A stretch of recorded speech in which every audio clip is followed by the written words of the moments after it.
தொழிலாளி நான் அமைச்சு கொடுத்துறேன். அதே போல் கர்ப்பசாமி தொழில் அப்படின்னு போய் பார்க்கும்போது தொழிலும் ஆன முன்னேற்றது கண்ணுக்கு தெரியல. அதனால் உனக்கு நல்ல வருமானத்தை என்ன இருந்து கொடுத்து பொருளாதார நெருக்கடி இல்லாமல் கர்ப்பசாமி உருவாக்கி கொடுத்தா போதுமா? அதே மாதிரி கர்ப்பசாமி உனக்கு வாழ்க்கையும் நல்லபடியாக உனக்கு மகளுக்கு அமைச்சு கொடுத்தா போதுமா?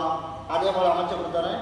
அதே போல் வர்ற ஆடி அம்மாவாசைக்கு எனக்கு வந்து பால் கூட எடுத்துடணும். அதே போல் ஆவணி மாதம் முடியறதுக்குள்ளே நீ கேட்டதோட உனக்கு உருவாக்கி கொடுத்துறேன். அதே போல் கெட்டது அப்படின்னா கார்த்திகை மாதம் வரைக்கும் நீ கவனமாக தான் இருக்கணும். சரியா? அதனால் கவனமாக இருந்துட்டா எந்த சிக்கல் இல்லாமல் அமைச்சு கொடுக்குறேன். அதனால் கர்ப்பசாமியை ஏமாற்றணும்னு யார் நினைச்சாலும் நான் கர்ப்பசாமி அந்த எல்லையில் தான் இருப்பேன். அதனால் இந்த கண்ணில் வந்து அந்த கண்ணில் நானே வந்துடுவேன். அப்படி இருக்கும்போது என்னை தாண்டி எந்த தவறும் நடக்கிற கருப்பை நான் விட்டுற மாட்டேன். நான் வந்து உனக்கு மட்டும் சொல்லுவேன், எல்லாத்துக்கும் கருத்தை சொல்லுவேன். சரியா? அதனால் நான் கர்ப்பசாமி பயப்படாமல் கர்ப்பசாமி நீ தான் பொறுப்பு. அதனால் என் குடும்பத்துக்கும் என்னோடய தொழிலுக்கு நீ தான் பொறுப்பு. பற்றியா அப்படித்தான் அறுத்து தெரிஞ்சுக்கிறேன். அதனால் நீ என்ன பயப்படாத. அதனால் என் பொறுப்பை ஒப்படைச்சிக்கிறீங்கள, நான் நினச்சது போல் நான் அமைச்சு கொடுத்தேன்.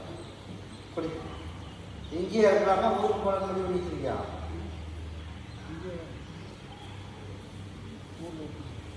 இங்கேயே இருக்கிறோம். எலிக்கு பயந்துட்டு வீட்டை அடிக்கக்கூடாது. கருத்தை நான் இருக்கேன். சரியா? ஒரு ரத்தத்தை வரைக்கும் பார்ப்பேன்.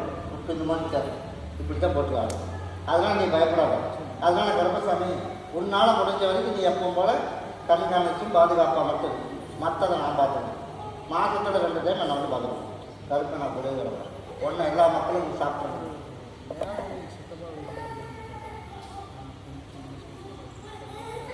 அப்படியா? சரிப்பா.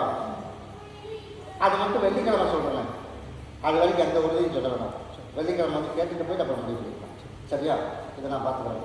ஒன்றை பாதுகாப்பாக வச்சுக்க. ஒன்றை எல்லா மக்களும் சாப்பிட்டு ஒரே வரும். கர்ப்பசாமி மறுபடி ஒருத்தர்